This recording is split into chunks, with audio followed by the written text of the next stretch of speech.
Gulay naman tayo mga besh.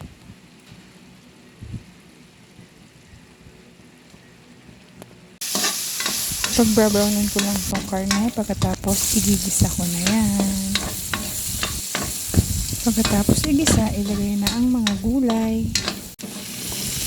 Haluin ko lang saglit, pagkatapos alagyan ko na yan ng tubig at saka pampalasa.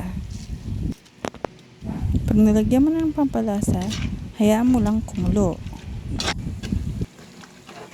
Kumukulo na siya guys. Ilagay na natin yung bulaklak ng sampalok. Nakita ko sa palengke, nag-crave ako.